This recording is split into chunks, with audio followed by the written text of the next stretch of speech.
Our guest today is filmmaker and author SHIV Kunal Verma, whose showcasing of the Indian military remains unparalleled. His latest book, The War That Wasn't, is on the stands now and is getting brilliant reviews. It is my privilege and pleasure to welcome you to Aaj Savere. Thank you for coming, Kunal. My pleasure. My pleasure.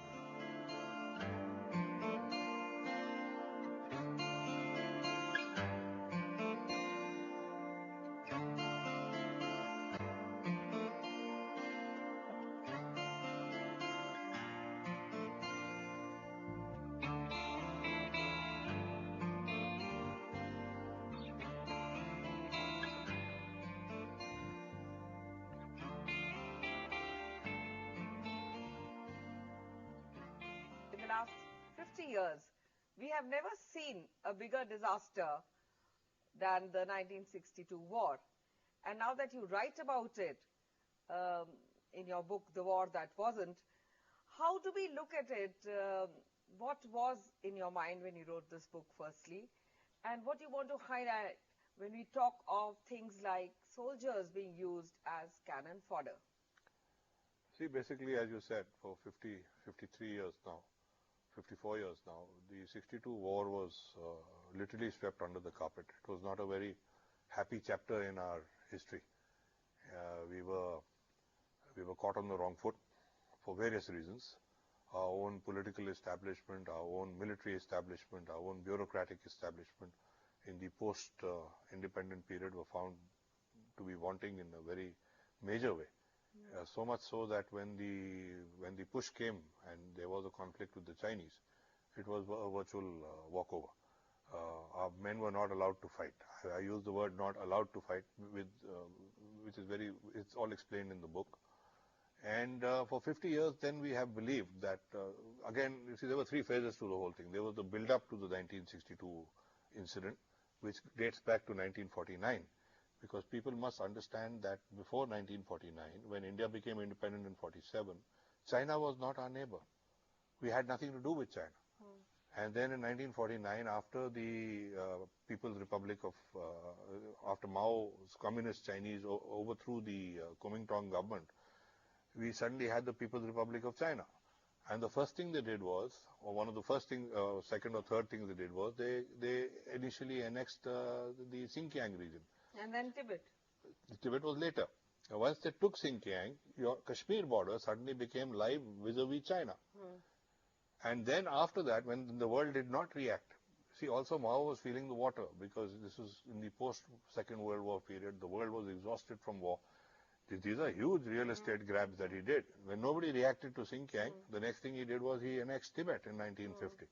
The moment he annexed Tibet, we had a problem, because now not only Jammu and Kashmir, but the entire belt extending up to Myanmar, you know, starting from the Satluj Valley, going right across Ladakh, Satluj, Kumaon, Garhwal, Kumaon, Nepal, Sikkim, Bhutan, you name it, and the entire thing became live. And you also must understand that the terrain on our side is very, very difficult, because though the Himalayas are running west to east, in the case of the southern Himalayas, where we are always pushing upwards, up river valleys. So if you have to laterally move 30 kilometers to the right or the left, you have to come back to the plains of Assam and go back again. Whereas the Chinese were then sitting on a flat plateau and they could bring pressure wherever they wanted to. So these were things which needed to be looked at. They were misunderstood. There were a lot of things which went wrong, which can be now commented on. For example, the Panchsheel Agreement. No, what I want to ask you is that now you're talking of Panchsheel Agreement. India at that time and its political leadership at that time thought diplomacy would be a better thing to do rather than showing belligerence. Do you think that was right? Oh, fine. I mean, there's no problem with diplomacy and trying to find a middle path. But we also have to be prepared for the worst. Now, in 1950, Sardar Patel, who was the Home Minister, 38 days before he died, he wrote a masterful appreciation of exactly what to expect. And it's not that the government of India was not warned. We were alive Now, to it. unfortunately, Sardar Patel died exactly 38 days later, but there was a fallout of that, because two committees were set up. Yes. One was the Himmat Singh Committee, which eventually decided what your entire policy is going to be vis-a-vis the Northeast, vis-a-vis NIFA, Assam Rifles, basically, which were then which were then a part of the External Affairs Ministry, not the Army. And the second committee was the Kulwant Singh Committee, which looked at the entire border, the one which I have earlier listed. Now, interestingly, General Kulwant Singh's report in 1953 says that the Chinese will attack you in 1962. He says in 9 years they will attack you. And this this continued to happen, you know. I mean, you know, and when Panchsheel happened, there was a lot which was being said that, look, if you are wanting to appease, we were the only country which had a mission in Lhasa. We withdrew that. We had 2 infantry battalions, one at Ganse, one at this place in the Chumbi Valley. We withdrew them. And in fact, the Chinese could never hold on to Tibet for a reason, because to feed 10,000 soldiers, 5,000 soldiers was very difficult in a completely agrarian economy. Not only that, the only route into Tibet at that time, you could come from China directly, but it was very difficult. You had to go through the Khampa area of eastern Tibet, was through Kalimpong. And here's another thing which our political leadership did. They gave them the rights to feed those Chinese troops. So this continued, you know, and then immediately after they signed the Panchsheel agreement with you, the belligerents started. They started printing maps showing our area as theirs, Aksai Chin as theirs, Nifa as theirs. And every time Chow En Lai would come to India and he would be asked, he would say, these are just, you know, don't worry about it. It's just one of those things. And this continued. And as the incidents built up, the mistake the government of India made was they started hiding it from Parliament. They did not tell anybody what was going on. But tell me, Kunal, if I may interrupt you, we sent out our soldiers for a war that they were destined to lose. So how bad is that? It couldn't have been worse. No, but that's exactly the point, because the Chinese had decided that this is the claim line. They started building roads, they started doing all the infrastructural stuff and positioning their soldiers there. Now, are you supposed to leave your side of the claim line empty? You can't, because you had to you had to create these posts, you had to push the Assam Rifles and the border police up, which you did.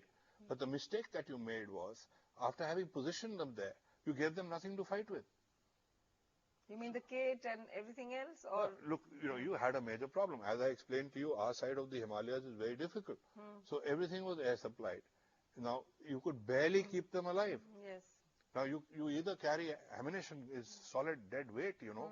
So eventually, by the time the Chinese got into a confrontation with us, most of our units, which were manning these front positions, had 150, 200 rounds of ammunition per chap. It's not that the weapon systems or anything were bad. The Lee Enfield rifle was very good. It's the Air Force which was not involved. No. Air Force did a fantastic job. See, but they did not do enough. Not the Air Force, the political system. We should have, once you pushed your men up, it's incumbent on you. Even today, when you're manning your borders, if you say, "Acha, we've got, aapko wahan bitha diya hai, lekin we're not going to give you anything to fight with," how do they do anything? So the army did a fantastic job. The Air Force, the transport division. But the army did a good job in World War II as well. Oh, they were outstanding. They're considered one of the best armies in the world. And then this unmitigated disaster. It was, they were not allowed to fight. And I have listed it out in the book. I've given section by section, platoon by platoon, what happened, how it happened. You talk of Kaul's ineptitude. Can you tell us more about that? See, General Kaul was a very interesting person. There are a lot of people who swear by him even today. He was obviously quite a personality. But as a soldier, he was a disaster. See, right from the moment he joined the army, which is around the Second World War, as a captain or a lieutenant, he got a letter signed by a leading Indian politician saying that it was in the national interest that he should not be exposed to the war. Imagine. Can you imagine that? And he then was shifted laterally to the Army Supply Corps, where he was in charge of taking these dance drama troops for the entertainment of welfare and all during the whatever. War. So he never saw any combat. He did not even command an infantry company. Right? Now we come to independence. For some strange reason, in fact not a strange reason, the fact is that during the INA trials, he was in army headquarters. And during the INA trials, he started handing over a lot of these secret papers to the political side. Yes. So that brought him to the attention of certain people who then decided that come hell or high water, he is our man. As a lieutenant colonel, he was used by the Prime Minister to sort out the Jammu and Kashmir problem. He was the representative of the highest authority in India in J&K as a lieutenant colonel. As a brigade command, as a brigadier, when he went to Korea, he made certain pro-communist statements which were absolutely disastrous. And throughout, the leadership above him, which happened was to be... supporting him. No. The leadership above him kept saying this man is not fit for the higher rank. This man is a disaster. In fact, you should read his ACRs. You should read his reports. But then who was it? Both Who Thorat was and behind the push? Well, the highest authority in India at that time. Yes.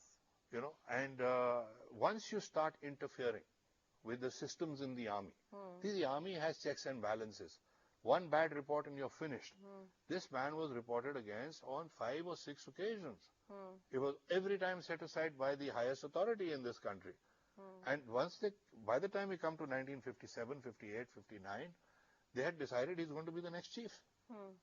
And they literally shoved everybody else aside. They got rid of Timaya and Thorat, who were very categorical. And probably would have changed the face of Indian Army had they been of course alive. I mean, had they been it wouldn't have changed alive in the war. It wouldn't have changed the face of the army, Nidhi. It would have retained the face of the army. Yes. The army was first class. Yes. The point is that you've got to, you know, they went into this a disaster. Black mark for nothing. Because, see, when General Kaul came as the corps commander, on the 5th of October, they've created 4 corps, they've shifted him there. You would think there's no other Indian Army officer. I mean, you know, he's there as the QMG, he's there as the CGS, he's there as the corps command. They're promoting him up, they're shoving him down, they're doing this, they're doing that. I see what you mean. And throughout the battle, the so-called battle, he didn't even know where Sela was. But there's one very important thing which I must bring to your notice. There was no media at that time. So probably that is why he got scot-free. Maybe, but the powers that be at that time was so... Oh, there was media there. And it played but not so active. It played a major role. It played a very major role. You didn't have the electronic media. But I'm talking of the electronic media. Newspapers were not only played a role, they were used by the establishment to sort out Timaya and Thorat and Manekshaw. They actually had... But it's a wonder, even after the war, that wasn't Manekshaw became what he did. I mean, he was saved. Well, he wouldn't have survived if this hadn't happened, you know, because Manekshaw was considered to be part of that Timaya, Thorat, SHIV Verma gang. These are the very professional, competent officers who had fought in World War II. They were the guys who had commanded brigades and infantry battalions. Interestingly, after your book has come out, we see a lot of people in India asking these questions today. That what is the lesson that we are learning from this war, and if at all any, and why are we not alive to the fact that yes, we have made mistakes. Let us look back in history and make sure such a thing never happens again. So I want you to now highlight in this, you've spoken about the Lal Killa exercise Lal Killa. Exercise, where again we were caught napping. If you don't look at history, especially military history, you are going to make those same mistakes again and again and again.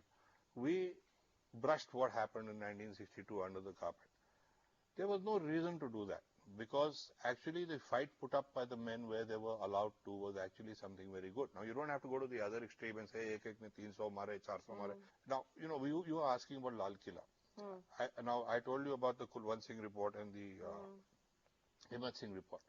Now, Thorat was the Eastern Army commander, and he did an exercise in 1960 called Lal Killa, which completely studied the entire Chinese situation, and he said, look, they are going to come down this route on this day with this kind of force level. And it was all spelt out. And he had worked out, as part of Lal Killa, what he called the defensive line. Now, this is very important. The defensive line did not run on the border. He did not say, go hold the crest. He says, all right, you're holding the crest with the Assam rifle platoons and stuff like that. That's fine. Now you draw your line where your logistic problems are, you can handle them. Let the Chinese, if they have to come across the watershed, let them have pass on the logistical problems to them.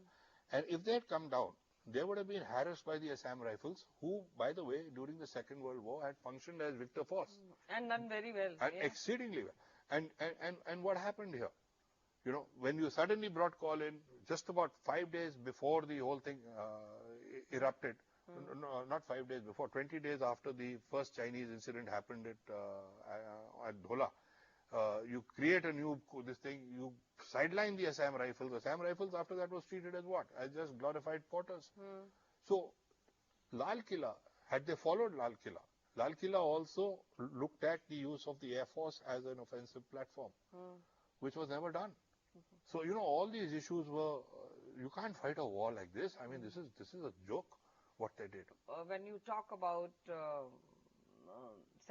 two Rajput, that's your father's regiment, in Namkachu, which... Namkachu.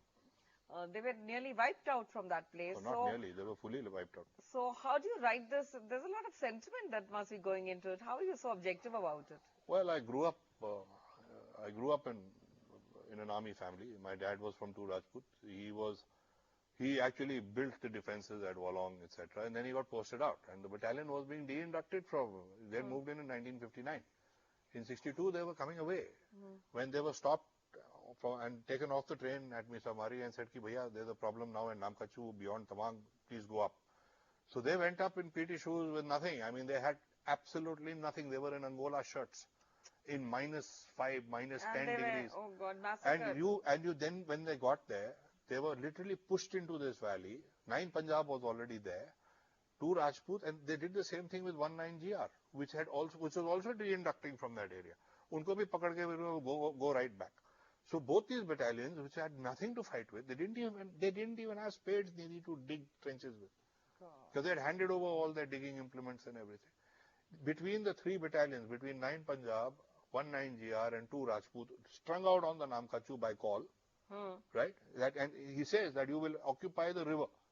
The book opens with that dialogue with that JCO where he says, "Saab, ye pehli bari humne dekha hai ki hum niche baithe hain aur dushman upar baitha hai."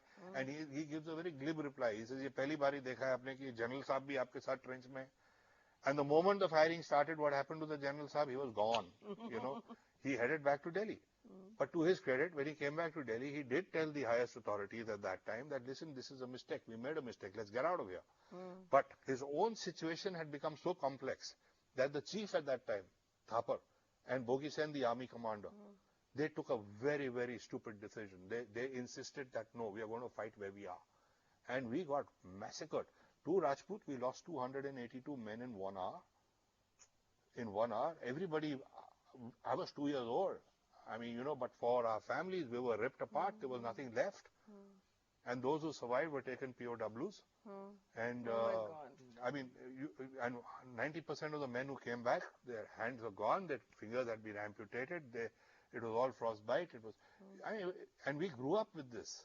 I grew up with this. And, it was something which was... So entrenched in your mind that you had to bring it down to paper. How much can you also get seeped into it? You see, so when I actually started writing about it, I had to take that step back as a writer and try and look at it from a slightly dispassionate point of view. My dad's own book, Rivers of Silence, had preceded my book, where he talks about the 2 Rajput massacre. But his book is limited to that particular action. Certain other people have also written about it. Now, the point was, in my book, I have not really got into the, I have just stuck with as much of the facts as I could. And I was fortunate that I was doing the Northeast trilogy, which took me about 3-4 years of shooting in the Northeast. So I could visit every bunker, every area where the fighting had taken place. It was a hell of an effort, let me tell you. But once you're sitting on the ground, the ground talks to you. People can't lie to you. They can't say, ki idhar se aaye the, jab idhar se kuch hai hi nahi wahan pe. So you know that they came from here. This is what happened. This is how the fighting took place. We still have skeletons lying there. I mean, you go down into the Namkachu Valley, you will find dead bodies. Because the Chinese, they didn't even pick up their own dead. They just took everybody and just shoved them into the crawl trenches and put some stones on them and came away. You go there, you will find the skeletons even, and the area is mined, you see. So nobody knows. So who goes in there? It's very, very difficult. It's very tragic. Tell me now about this Karakoram highway, which is now, again, something to worry about. Well, I mean, worry about in the sense that it was something to worry about in the 1950s when it was being built. The whole reason why the Chinese got into a confrontational mode with us, mind you, Nehru at that time was being very, very cautious in handling China. In fact, he was one of their major supporters right up till the Bandung conference in... I remember. Now, what happened? the revived China turn against the one man who was backing them. That's why, you see, the Prime Minister kept talking about being betrayed by China. What was he talking about being betrayed? Not militarily. Militarily it was coming. He didn't see it. But at this level, he was definitely betrayed because he backed China to the hilt. What did they do? You see, they wanted the Aksai Chin for a different reason. They had to build a highway through it. We had no presence in Aksai Chin other than the fact that the Jammu and Kashmir state claimed it as part of the, as their state.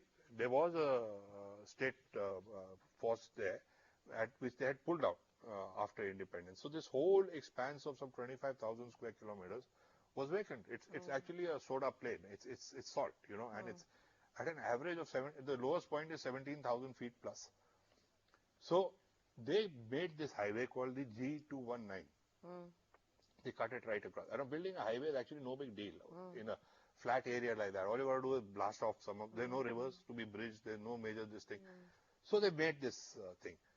The mistake we made was we didn't send any patrols out. We had no idea what was going on. And when it finally came to light, thanks to the Chinese announcing it in the newspapers, it was withheld from Parliament along with the other incidents. So all that is a separate story. But why was it so shrouded in secrecy? There was no reason for it to be shrouded in secrecy. That's what I mean. But the point was that in this country, we had taken over our entire defense policy from the British. We had nobody who could think beyond the borders of India. I mean, even to look at India as a concept, it was a new thing. We were independent states all hammered together. And I think the border thing was also very new to our minds at that particular time because it had just come in. Well, it's not come in like that. The first person, even from the Western point of view, the first person to really start talking frontiers was Lord Curzon. And when Curzon started this, he wrote some masterpieces about what frontiers and boundaries were. Until then, how did it matter? I mean, if you look at the defining of the border between Tibet and Bhutan or Tibet and what was India, whichever the states were at that time, they would say, "Yahan ka tumhara hai, hamara yahan ka hai." No, it wasn't like that. It was like, okay, ये grassland है, आपके yaks हैं, तो ये आप ले लो, ये यहाँ पे पेड़ है, हमारा भेड़ू आता है, ये हमारा हो गया. You know, so it was all very non-defined, and there was nobody was at war. In fact, it's not that we didn't fight the Tibetans. Our own history also, there's been a lot of clashes with Tibetans, especially in Sikkim and various other areas, and especially with the Nepalese. But by and large, the borders was not a defined GPS marked line. But this did happen because in 1913, the Morshid and Bailey expedition went up the Dibang River and they did a very scientific study of the watershed, which was then formalized in 1914 in the Simla Agreement. Right? And the Chinese have not objected to that at that time, contrary to what our books say. The Chinese objected to the inner and outer lines which were being drawn up at the same time in the same conference vis-a-vis Tibet and them. So the Chinese had no issue with the so-called McMahon line. And the McMahon line is not an arbitrary line because they did a complete survey, plus that was Morshid who did the survey, but Captain Bailey, did a complete anthropological study. And the tribes on this side, on the southern watershed, have absolutely nothing to do with the Tibetan population on the northern side. In fact, there was no interaction. So when China today says, "Ye hamara hai," on what basis are they talking? I mean, they got absolutely no case at all, other than a larger country saying, "It's mine, therefore it is mine." That's why they also withdrew. After they overran Nifa, they pulled back very fast because they knew that there's no way they could sustain a claim on Nifa. You've written many other books on Northeast, the trilogy and stuff like that. So can you just explain to us, and Assam Rifles basically, isn't it? Yes. Well. So what is the scenario that side? We were talking of Nepal. It's very fascinating. In fact, the Northeast, I think, is the least understood of any of the regions in India. And even more so in the in 2008, we really sat down, my wife and I, we sat down, we looked at it. We were filmmakers, we were doing a lot of films, we had shot with the Air Force, we were very familiar with the Northeast, we'd done a lot of wildlife films. So we said, let's do something which will have some impact on something. So we said, what if we try and document the entire Northeast? Because nobody knows anything about it. I was talking to one general who had retired, who was part of the UPSC, and he was telling me that even the successful IAS candidates could not answer the 7 capitals of the 7 sisters. We were at that level. So we said, look, this is ridiculous. Let's try and do something. So, they say things happen for a cause. And literally out of the blue, I was General J.J. Singh, who had just become the governor of, not just become the governor, but he was the governor of Arunachal. He asked me to help him out with the project on. So I went with him for two trips, and it really sort of got me even more interested, though of course we made that project for the Arunachal government, and then we said, look, you guys are on your own, because they had a different agenda from what we wanted to do. We were wanting to look at the entire Northeast. And then I was approached by the Corps Commander of 3 Corps. He flew down from Nagaland. That's Dimapur. Yeah. Dimapur one, yeah. And General Lumba. And he comes and he says, look, Kunal, we want you to do a coffee table book on the Northeast. So I looked at him and I said, sir, coffee table books are a waste of time. And because they're too bulky. And beyond a point, what are you going to showcase? You get posted out of here, people are going to lose interest in it. So he says, look, I've come all the way from Nagaland. How can you talk like this? I said, sir, if you want to do something, let's showcase the people, because under your command is Nagaland, Manipur, Mizoram, Tripura, parts of southern Assam. So he was fantastic. He says, but if we do that, how do we pay for it? Because if it's not about the army, it's about the people. I said, don't pay for it. We'll make the book for you. Jo bhi aapka budget hai as a corps commander, you chapo 500,000, whatever you want to do, you handle that with the press. But give me the support. And he was wonderful. He gave me a brigadier as my LO. And we started going into the remotest parts of the area and started shooting and stuff like that. And then, of course, one thing leads to the other. Then I was approached by General Yadava to do a book on the Assam Rifles. Again, I told him, I said, sir, we want to do the Northeast. We want to cover the whole thing. Can we do it as a side-by-side thing? He said, okay. And then General VK moved in as the Eastern Army Commander. He was also from Rajput. And I did not actually know him. I had very little to do with him. I knew he's from Rajput. I knew that he existed, but other than that, I didn't know him. And he came as the Eastern Army Commander, and we were sitting looking at the proofs of the 3 Corps book. And I said to him, I said, sir, we must get this to every school and every Gaon Buda in the region. It's such a lovely learning experience on the Northeast. So he said, we must do it. I said, sir, but itni moti kitab unko denge. We give them a coffee table book in a bamboo hut. It's almost an insult, So then the idea of the trilogy was born. That look, let's do it this way. Let's do it this way. And, it was very daunting because we were taking on not just the 7 states, also Sikkim and North Bengal, which I believe are a part of the entire package. You can't look at it other way. So we shot it. It took us 3 to 4 years to do it. And eventually 7,500 sets were distributed within the army.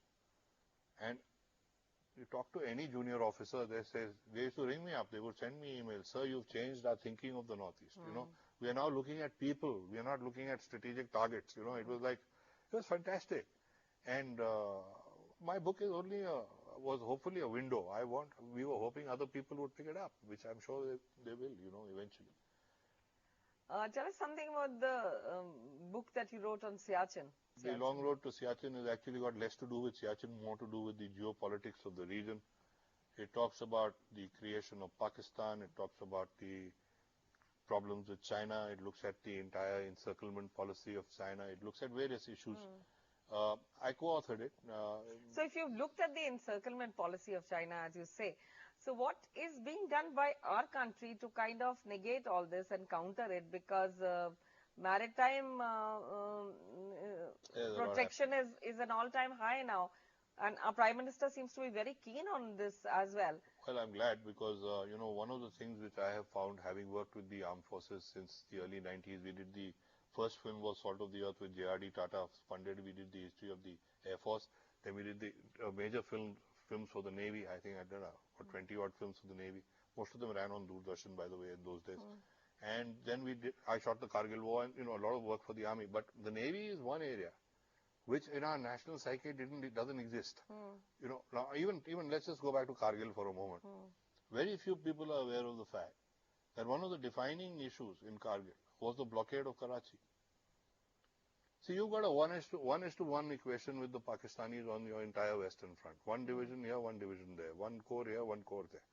Air Force, we may be outnumbering them to a certain extent, 1.5 to 1 at the most, because you have to look at your China border, everything, the whole equation changes. But in the case of the Indian Navy, we are 8:1. And yet, where will they go? They've got Karachi, they've got Ghazar. I wrote an article out saying, what is the point of we'll do this, we'll do that, whether Pathankot happens, anything happens, go blockade them. Just say, okay, we'll see who goes in and who goes out. Yeah, economically we can, of course. The Americans have done it, but we don't do it because we don't think Navy. And why aren't we thinking Navy? We can block, yes. Look at our coastal region. Now you're talking about China. We control the 6-degree channel and the 8-degree channel because of the Andamans. But what are we doing there? We've got an Andaman command, we've got this, we've got that. But otherwise, beyond that, we are not even thinking. You know, the Chinese are going to try and encircle you. All our think tanks talk about it. You can't stop them from doing what they're doing. You can only counter them by being very strong yourself. You've got to have, Roosevelt said this, if you have to walk alone, you better make sure you have a big solid danda in your hand. Now, for that danda, you have to be completely committed. Andamans is giving you a reach right down. You're sitting 50 nautical miles from Sumatra and Indonesia. But we are not thinking enough. We really need to get a lot more proactive. And I think the Indian Navy really holds the key to a lot of things in the future. But you're also known as one of the best aerial camera men of India. Best now, probably because there aren't too many of us. You've clocked, I don't know how many hours, if you can just share it with the viewers. Well, in 1992, when Air Marshal Nimi Suri was the Air Chief, we were that time trying to work out a television series of films on the Army, Navy, Air Force. It was called India's Fighting Man. And Nimi Suri called me and General Setna, who used to work with us. And we were both from the Doon School, and he was from RIMC, so there was this little thing going on. And he says, look, you'll never get the 3 services on the same table. There's too much of jagda going on. Make the film for the Air Force. They were very good on these matters, and they say, our 60th year is coming. So make a film. That's when Akash Yodha came. No. Akash Yodha was 10 years later. Okay. This is Salt of the Earth. So he said, can you make a film for the Air Force? I said, fine. But he said, don't ask me for even 1 rupee because I don't have any money. So what did we do? We wrote to J.R.D. Tata, and I wrote to him as Group Captain Air Commodore J.R.D. Tata, because that's what I was told, that he's been given an Air Commodore's rank, honorary rank. So when I didn't write to anybody else, I was so confident we'll get the money. When J.R.D. sent, sure enough. When he sent for us, first thing he said was, I'm not an Air Commodore, I'm an Air Vice Marshal. So, this is right, sir. Okay. And we went ahead and we shot that film, and it was fantastic. And we were shooting on 16mm in those days. It was a big problem, because when I first got into a cockpit with a 400-foot magazine. It's so bulky. No, not bulky. I couldn't close the canopy. So what did we do? We had to shoot with internal spools. 100 feet spool gives you 2.5 minutes of footage. Today on video, it doesn't make a damn difference. I mean, from takeoff to landing, you can film the whole thing. At that time, 2.5 minutes of footage is all that I had, including that initial bit which has pinholes and everything in it. Okay. So Air Marshal Natkarni was the officer who was heading the project here, and he took me to Hindon. And there in a MiG-23, I was asked to strap in and show him how, if in case he had to certify to the Ministry to Defense that I would be able to eject with all this equipment. Batteries were massive. But it doesn't make sense. But how do you eject with batteries? No, so listen to this. So then I sat in this MiG-23 cockpit, strapped up, and said, sir, I will pull this. He'll say eject, I'll pull this out, I'll throw this out, I'll do this, and I'll pull the ejection handle and I'll go. So he nodded, he had this wry look on his face, and when we were driving back, he says, Kunal, do you realize you won't actually be able to get out, because there's just too much stuff. So I said, yes, sir. And then when we were filming, I eventually flew with 6 cameras, because I knew that if we're going to get into trouble, we're going to get into trouble. We had to film it. And when we made this film, we then came to DD. So we landed up with the INB minister, which was KP Singh Dio at that time. And he said, which slot do you want? And the DG Doordarshan was Mr. Krishnan, I think, if I'm not mistaken. And he came and he said, look, I said, sir, I want the slot between the Hindi and the English news. So we were told, no, you'll get the 11 o'clock slot. We said, sorry, we're not giving you the film. So there was a lot of bargaining. And then they said, look, your film is 1 hour, 2 minutes or something. You have to knock off 2 minutes, because in the history of Doordarshan, we have never delayed the news. It's the whole country's clocks are timed according to that. But the minister said, no, the film will not even take one cut, delay the news if necessary. The English news got, I think Hindi used to follow English or the other way around. It still does. The first news finished, Salt of the Earth began. There was an overlap of 2 minutes, and then the next news came. And then I got a call from the DG's office 3 days later saying that we had outlined, and the scale at which it was done. It was fantastic. I mean, we did the Battle of Longewala, which is a 3-minute portion of the whole film. The tanks came from Jodhpur. The corps commander was Motidar. He was my dad's pal. I went to him. I said, sir, we need these painted as Pakistani tanks. He says, cost money. I said, sir, but just do it. So they did it. They moved the tanks to Pokhran. We moved hunters from Kalaikunda. We got the weapon systems from Hyderabad. I got a Jaguar to film from Gorakhpur. I had various other platforms to film from. 23 Punjab was airlifted from Nasirabad and brought here. My dad had just retired. He built the defenses. 3-minute sequence in the film. But look at the scale at which it was done. And then we came in I was filming the aerial part. That's why the shots are tremendous. I was filming the aerial part. Dipti was filming the ground part. And in the beginning, you know what happened? That year it had rained in Rajasthan. So there was suddenly a lot of vegetation. You know how it is in the desert. Thak says something will grow. So we couldn't see the tank tracks. And we were coming in low in hunters and we couldn't see the tank tracks because we were flying at 400 miles per hour, 500 miles per hour. So we were over the target area. We knew the tanks are milling around and they were filming. And, everything was coordinated. We go right over this particular point. The engineer blasts up the thing. The tanks get crippled. All that kind of drama was going on. So when we landed back in Jaisalmer, I got a radio message from my wife saying that, listen, disaster because you obviously couldn't see what was going on. So I jumped into a chopper with some other guys and we landed at Pokhran. Now the helipad is slightly set aside from the RSO's hut. And my wife comes sprinting. And she said, listen, she knew that we hadn't been able to see the tanks. So she said, listen, whatever happens, don't tell those guys sitting under the trees over there that you couldn't see them.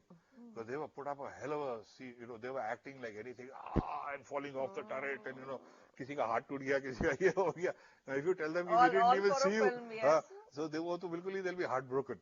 So I went to them and said, bahut badhiya tha and all that. So they were very thrilled with it. And they said, but we said we'll have to do it again. So they said, Saab, bahut chot lagti hai. It doesn't matter. But it was wonderful. It was wonderful. Those were the days. So that was the first film. Then I shot Akash Yodha in 2001. I want to ask you about Akash Yodha. That was after Kargil. This is entirely on Indian Air Force. Oh, yeah. And I tell you, what a service. Working with the Air Force, working with the Navy, working with the Army, you can't ask for. Then I shot the NDA film, which was the Standard Bearers, which was the ultimate in my life. What does that deal with? The National Defense Academy. And then we followed it up with the Indian Military Academy, Making of a Warrior. Standard Bearers was a standalone film because I was asked, there were 120 filmmakers who applied for that film. And I was told that, look. But they obviously wouldn't have your expertise. No, but it was not a question of, the budget, the quotes were ranging from 3 crores to God knows what. But ours was a very modest little thing. But I had 2 conditions which I had put up to NDA. I said, look, I'm going to take 1 year to shoot the film. Don't hustle me. And secondly, don't tell me what to do. And we will follow the boys. We will not do any enactments. So the commandant was Air Marshal Trika. And he just cut the whole discussion short. He turned around to the deputy commandant, who was General Satur, and said, right, Kunal, the film's yours. Work out the details and go ahead with it. And for 1 year, we shot NDA. And I tell you, this country doesn't know what a gem of a thing we have in the National Defense Academy. Because if I'd seen that film, I would have definitely gone into the army. There's no 2 ways about it. I would have joined the NDA.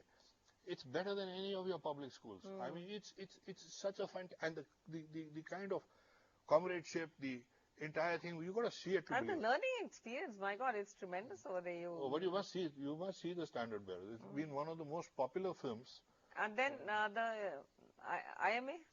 IMA is slightly more different. I've done films on the Naval Academy also, and IMA was more of a. The IMA guys said it was better than the NDA film, so that's fine with me. But they're biased. But that means they got what they wanted. But as far as I'm concerned, nothing would touch the Standard Bearers. But Making of a Warrior was a different film. It's more professional.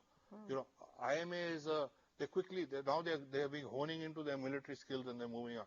But there are some sequences in that film. We've got Manishaw's fantastic speech where he talks about अगर आप भाग जाओगे तो आपकी घरवाली भी आपका मुंह नहीं देखेगी and all that. I mean, the Indian Armed Forces, unfortunately, we have not, as a country, really cherished the services for. And very often they have gone unsung for the same reason. Well, we have different priorities. It's not just India. I mean, this problem is there in the United States. Yes, it's there in the UK. Yes. This is an armed forces issue.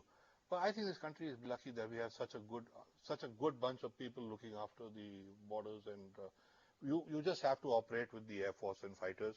You just have to go with the troops in any of these things, whether it's the Northeast or whether it's Kargil, and it's the younger leadership of the armed forces.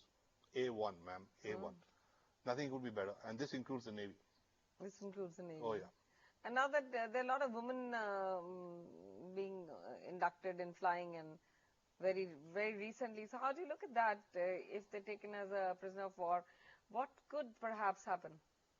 Well, there are countries which are now using them as combat pilots, including Pakistan, and now I believe the first 3 girls from our side are coming up. All I can say is that it's actually a mental thing, because I was in Pokhran one day when a helicopter came to pick me up, and I looked at the pilot, and it was a young girl. She was a wispy little thing, and there's a co-pilot who was an equally fragile-looking fellow, and I really said, "Oh my God! I mean, these two guys. I'm getting into this chopper. I'm a big guy. I'm sitting over there holding my breath." But she flew beautifully, and she had control throughout. In between, she would hand over for a short while to this youngster. I thought he was fine. After that, I have never looked, and I've flown a lot with lady pilots, including lady pilots who landed in Thois and in Leh in AN-32s. They used to line up after each flight, and their handshake is sometimes harder than the guys, you know. Really? You shake hands with them, and you don't want to say, "Oh, it's hurting." You put your hand behind your back. They're very, very good, and good luck to them. In fact, when we shot Salt of the Earth, that's when the first batch of IAF girls were being trained at the AFA. It was great fun. It was great fun. And I think the passing out ceremony is a real treat to watch. At Yelahanka. Yelahanka, IMA, NDA, or passing out parades or something else, you know. I think I've now filmed about 30 parades by the end of it. I know exactly what's going to happen now. I'm quite keen to know from you about Project Tiger and how you managed to, take the whole series. And that was also shown, a number of series were shown on Doordarshan. Entirely on Doordarshan. Entirely on Doordarshan. Right. So we want to know about Project Tiger. That was in 1986. Now, I must put things Take us back, must put things in perspective. My dad was that time a brigadier. And General Sundarji, this is just to give you an idea of what kind of idea we had about conservation at that time. He decided that army is getting a bad name for shooting partridges and black buck and this, that. So we'll have a conservation workshop. Oh, you mean the thing had gone in even then? The army has to now think green.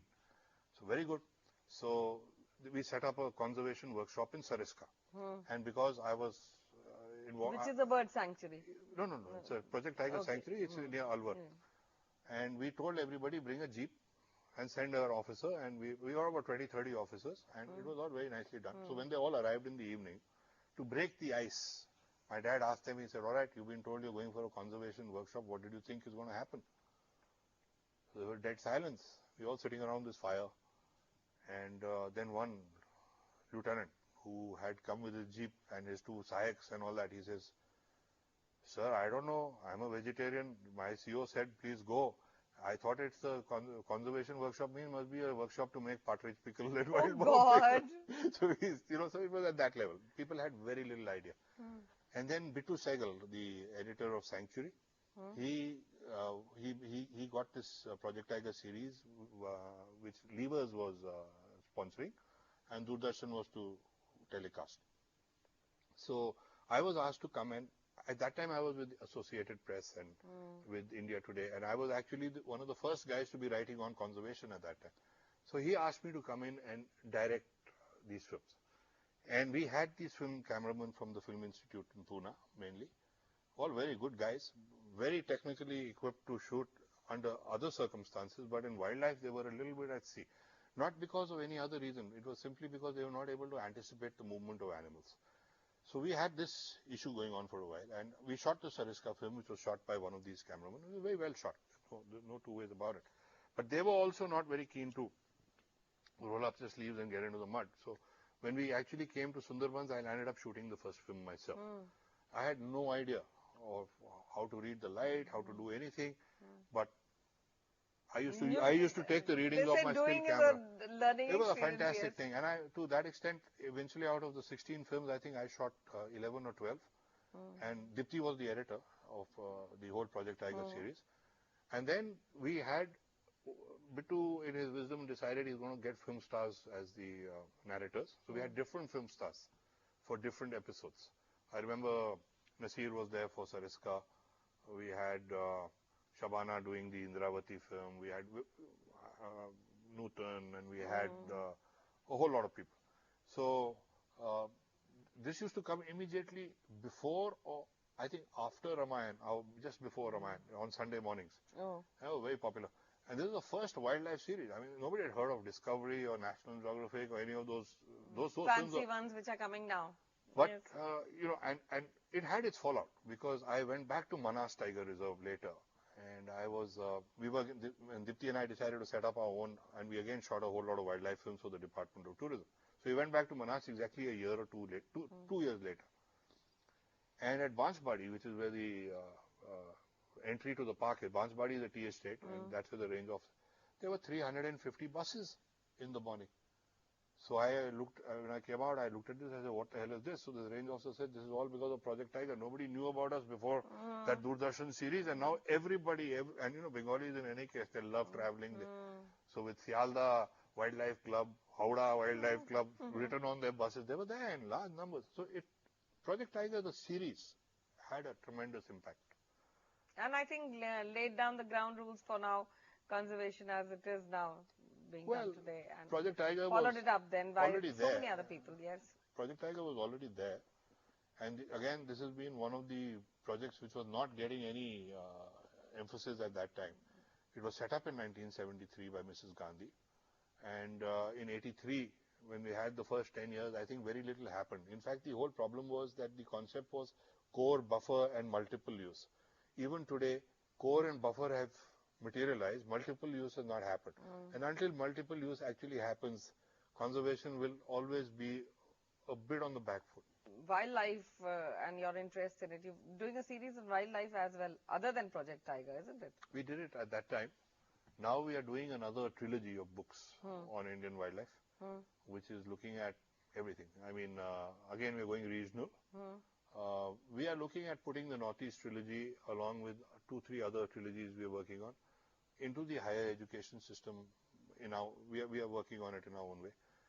And the wildlife trilogy is something I'm very excited about, because today in India we've got amateur and professional cameramen, photographers who are taking such fantastic photographs. It's unbelievable.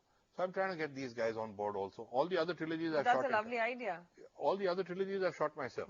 Here I've shot part of it, but we're going to try and showcase their work along with us. And then, okay, put it all together. Yes, ma'am.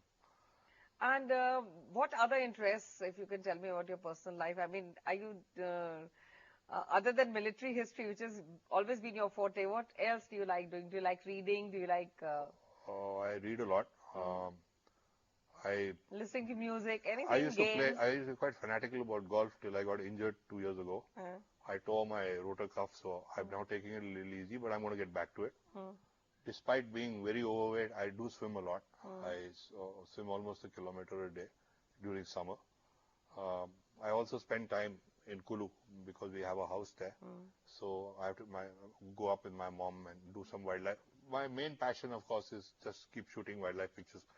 And for wildlife pictures, you don't have to go out of Delhi. You get such fantastic stuff here itself. I can shoot out of my bedroom window and get, your sunbirds and green pigeons and everything. So keep doing that. And we've also got a 20-odd acre patch of land which some of us own. There's some naval officers and we all got together. And we've developed it as a wildlife private resort. It's just 20 kilometers from my gate in Gurgaon.